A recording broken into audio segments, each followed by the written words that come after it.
ഓടി വന്ന് ജീവൻ രക്ഷിച്ചതിന് പകരമായിട്ട് ഇപ്പോ ഇവൻ ഇവിടുന്ന് പോണം.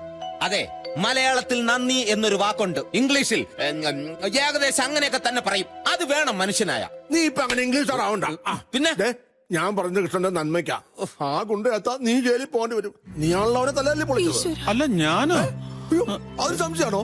ഇതാ പറയുന്നത്. അടുത്തിറങ്ങിയാ പിന്നെ അവന് കണ്ണു മൂക്കും കാണുകയില്ല. ഇനിയിപ്പൊ അവൻ രക്ഷപ്പെട്ടാലും അവന്മാര് ഭാരം ചോദിക്കാതിരിക്കില്ല. നിന്നെ മാത്രാണോ ഞങ്ങളെ അവന്മാർ വെച്ചേക്കോ? പകരം ചോദിക്കാൻ വന്നാലേ എന്റെ ശവം വീണട്ടെ നിങ്ങളുടെ മേത്തൊരുന്നുള്ള മണ്ണ് വീഴൂ. അതാ അതിന്റെ ശരി. അത്രയ്ക്ക് പേടിയാണെങ്കിലേ എവിടെങ്കിലും കയറി അടച്ചുപൂട്ടിയിരുന്നു. കൃഷ്ണൻ എങ്ങോട്ടും പോണില്ല. നീയും അമ്മ ഇവിടെ കാലെടുത്ത് വെച്ച പിന്നെ ഇവിടെ ഈ ഗതിയൊക്കെ ഉണ്ടായത്.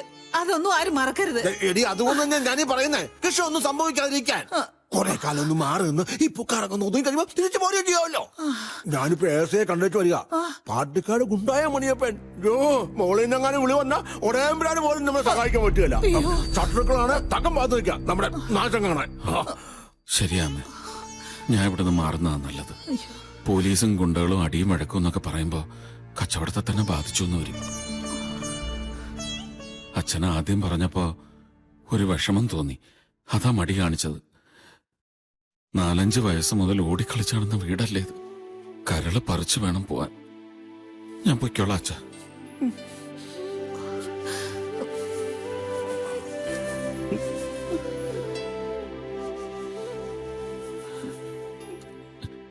എനിക്കറിയാടാ, ഞാൻ പോകുന്നതില് നിനക്ക് വല്ലാത്ത വിഷമമുണ്ടെന്ന്. അതെ, നീ പോയി കഴിഞ്ഞാൽ ഇവിടുത്തെ ചാണകം മുഴുവൻ ഞാൻ ഒറ്റയ്ക്ക് ചുമക്കണല്ലോ എന്ന് ഓർക്കുമ്പോഴാണ് സത്യം.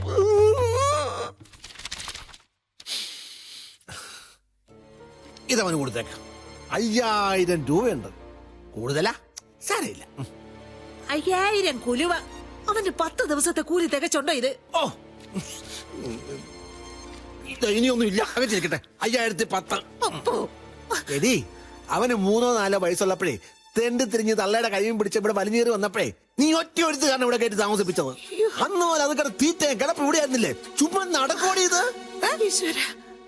2 വർഷം കഴിഞ്ഞ് അവന്റെ തള്ള എത്തപ്പോ കുഴിച്ചിടാൻ ചെലവായ കാശ് ഇതൊക്കെ ഏത് കണക്കിലാ പെടുത്തണ്ടേ?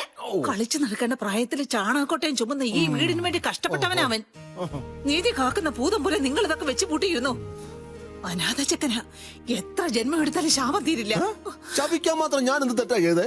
നക്കാപ്പിച്ച കണക്ക് പറയുന്നത് പോട്ടെ, സ്വന്തം തെറ്റ് ആ പാവത്തിന്റെ തല കെട്ടിവെച്ചിട്ടല്ലേ ഇവിടുന്ന് ഇറക്കി വിടാൻ നോക്കുന്നേ.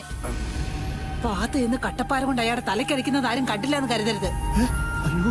ഒരു കണക്കിന് നോക്കിയാ നീ ചാണകക്കുഴിയിൽ നിന്ന് രക്ഷപ്പെട്ടു എന്ന് കരുതിയാ മതി. എന്തെങ്കിലും ഒരു വഴി ഉണ്ടായിരുന്നെങ്കിൽ നിന്നെ സഹായിക്കാൻ വേണ്ടിയിട്ടെങ്കിലും ഞാൻ ഇവിടുന്ന് ചാടി രക്ഷപ്പെട്ടേനെ. അത് പറഞ്ഞപ്പോഴാ ഓർത്തത്. ഇന്നാള് പത്രത്തിൽ കല്യാണ പരസ്യം തപ്പുന്നതിനിടയ്ക്ക് ഒരു പരസ്യം കണ്ടു. ധനികനായ ഒരു മധ്യവയസ്കന് സഹായി ആവശ്യമുണ്ടെന്നും പറഞ്ഞു. ചുമ്മാതൊരു കത്ത് ഞാനും അങ്ങ് അയച്ചു. വരുവാന്നേൽ നല്ലൊരു ജോലി ഒപ്പിച്ച് തരുമെന്നും ചോദിച്ചോണ്ട് ചെല്ലാൻ മറുപടി വരെയും ചെയ്തു. താണ്ട അയാളുടെ കത്ത ഒരു ഗണപതി അയ്യർ. കൈയിരുന്നോട്ടെ, ആളെ കണ്ടുപിടിച്ച തോട്ടപ്പണിയെങ്കിലും കിട്ടിയെങ്കിലോ. നീ ഇങ്ങനെ നോക്കല്ലേ, എനിക്ക് പിന്നെ കരച്ചിൽ വരും.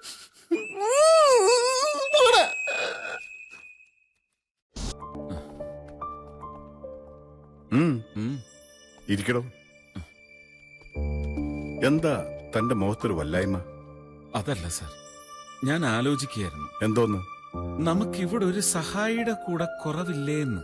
എന്തിന്? എനിക്കൊരു ചങ്ങാതിയുണ്ട്, പാവ, നല്ലവനാ, പ്രത്യേകിച്ച് ജോലിയൊന്നുമില്ല. അവനെയും കൂടെ ഇങ്ങോട്ട്. No, only you and me. നമുക്കിടയിൽ മൂന്നാമതൊരാളുടെ ആവശ്യമില്ല. മനസ്സിലായോ? എന്തോന്ന്? യും മീനും. വണ്ടിയെല്ലാം തലതിരിഞ്ഞ പോണ്. അവനെ വിടാൻ. യവൻ മഹാ കള്ളനാ സാറേ. യവൻ എന്റെ കണ്ണ് വെട്ടിച്ചിട്ട് അകത്തേക്ക് വരാൻ ശ്രമിച്ചു. യവനെ ഞാൻ വിളിച്ചു വരുത്തിയതാ. തമിഴ് എന്നപ്പടി പോ. ഈ സ്വീകരണമല്ല നീ നീ എന്തിനാ ഇപ്പൊ ഇങ്ങോട്ട് കെട്ടിയെടുത്തത്? ഈ വൈകുണ്ഠത്തിൽ നിനക്ക് സുഖവാസമാണല്ലേ? കൊട്ടാരം ഒന്നും പറഞ്ഞു കേട്ടിട്ടേ ഉള്ളൂ. ഇപ്പതേ നേരിട്ട് കണ്ടു. ഈ കൊട്ടാരത്തിൽ തോഴിമാരുണ്ടോടാ? തൊഴിയുണ്ടാവും. എടാ, ഇനി ഞാൻ എങ്ങോട്ടുമില്ല. ഇതാണ് എന്റെ തറവാട്. ഒരുപക്ഷെ ഞാൻ മരിച്ചു കഴിഞ്ഞാൽ ഈ തിരുമുറ്റത്ത് ഒരു കുഴി കുത്തി എന്നെ അവിടെ ഇട്ട് മൂടണം. എടാ, ഞാൻ പറയുന്നു ഒന്ന് കേക്ക്. വരുന്നു. ഈ കൊട്ടാരത്തിൽ സിനിമാ തിയേറ്റർ കേട്ടിട്ടുണ്ടല്ലേ ദേ ബെല്ലടി കേട്ടു. എടാ അതെന്നെ വിളിച്ചതാ. നീ തൽക്കാലം പോയിട്ട് അകത്ത് വിശ്രമിക്കാം. നീ പോടാ. എടാ നീ എടുത്തു ചാടി അദ്ദേഹത്തിന്റെ മുന്നിൽ ചെന്ന് മാറ്റി കുഴപ്പമൊന്നും ഉണ്ടാക്കരുത്. എല്ലാം ഞാൻ പറഞ്ഞ് ശരിയാക്കാം. നീ തൽക്കാലം ഈ കർട്ടന്റെ പിന്നിൽ ഒളിക്ക്. മറച്ചോ നിന്ന് മറച്ചോ. അത് ഞാൻ തരില്ല. പെട്ടിയെടുത്ത് കളയരുത്. അതിനകത്ത് വിലപിടിപ്പുള്ള ജാറ്റിയിരിക്കുകയാണ്. ഇവിടെ വരുന്നോണ്ട് ഞാൻ 10 രൂപയ്ക്ക് 4 വാങ്ങിച്ചതാ. കൃഷ്ണ ദാ വരുന്നു. ഹ, നീ ഇത് എവിടെയായിരുന്നു കൃഷ്ണ? അല്ല അത് വീട്ടിനകത്തോട്ടൊരു ചാവാലിപ്പട്ടി കയറാൻ നോക്കിട്ട് ഞാൻ അടിച്ചോടിക്കായിരുന്നു. ചാവാലിപ്പട്ടി നിന്റെ അമ്മായിയുടെ. നീ ഈ ബട്ടൺസ് ഒന്നിട്ടേ. എടാ മുളഞ്ഞു നിൽക്കാൻ എന്താ ഒരു ശബ്ദം? ഏ, കൃഷ്ണ ആരോ ഇതിനകത്ത് കയറിയിട്ടുണ്ട്. ആരുമില്ല. എല്ലാ പുല്ലും തട്ടി കമത്തി. അല്ലേ ഞാൻ ചോദിക്കാം, ആരും അവിടെ? ഇവിടെ ആരുമില്ലെന്ന് പറയടാ. കൃഷ്ണ നീ മാറിക്ക്. ആരടാ? ആരാന്നാ ചോദിച്ചത്? തോക്ക്. ഇതാക്കി മാറിക്ക്. എത്രയും പെട്ടെന്ന് രക്ഷപ്പെടാം. അയ്യോ ബെസ്റ്റ്.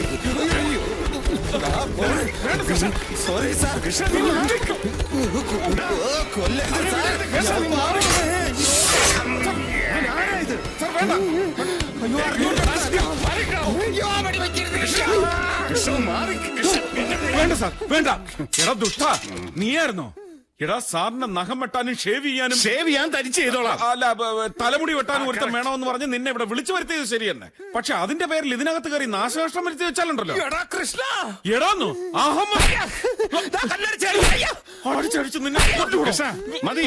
എടോ തന്നെ ആവശ്യമുള്ളപ്പോ വിളിച്ചോളാം. അപ്പൊ കത്തിയോ എന്നാന്നാ വെച്ചപ്പാ. താനിപ്പോ ഒന്ന് ഒഴിവായാ മതി. പോടോ. അല്ല അങ്ങനെ അവനെ വിട്ടാൻ പറ്റത്തില്ല സാർ.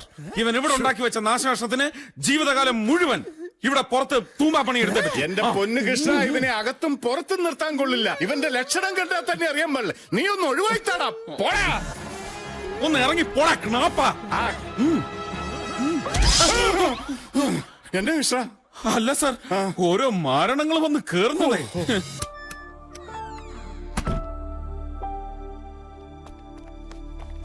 എടാ അയ്യോ എന്റെ തല പോയി.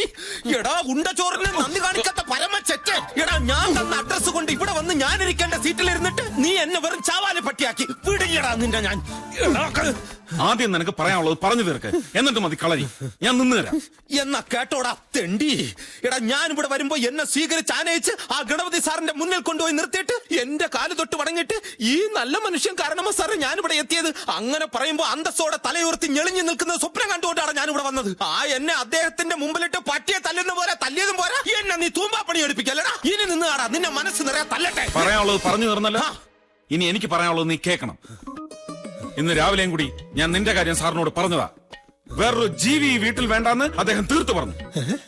പതുക്കെ സാവധാനത്തിൽ അദ്ദേഹത്തെ കാര്യങ്ങൾ പറഞ്ഞ് മനസ്സിലാക്കാമെന്നായിരുന്നു എന്റെ പരിപാടി. അതിനിടയ്ക്ക് കർട്ടന്റെ പിന്നിൽ മര്യാദയ്ക്ക് നിൽക്കാതെ കുന്തം അറിയാൻ ഞാൻ നിന്നോട് പറഞ്ഞോ? അത് പിന്നെ ഞാൻ അയാളുടെ തോക്കിന്റെ വെടി കൊണ്ട് നീ മരിക്കാതിരിക്കാൻ എനിക്ക് അങ്ങനെ പലതും പറയേണ്ടി വന്നു, ചെയ്യേണ്ടിയും വന്നു. ഇനി നിനക്ക് എന്നെ തല്ലുക കൊല്ലുക എന്താ വെച്ചാ ചെയ്യാം. തല്ലില്ല. എനിക്കറിയാടാ നിന്റെ സ്നേഹം.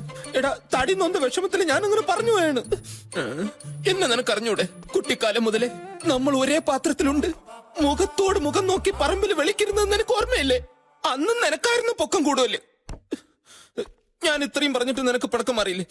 അല്ലെങ്കിൽ ഒരു കാര്യം ചെയ്, നീ എന്നെ തിരിച്ചു ചെല്ലിക്കോ. എടാ അടിക്കരുത്, തമാശ പറഞ്ഞാണ്. ഞാൻ ഒരു പാവം. അതല്ല, ഒരു വലിയ പ്രശ്നമുണ്ട്. എന്താ?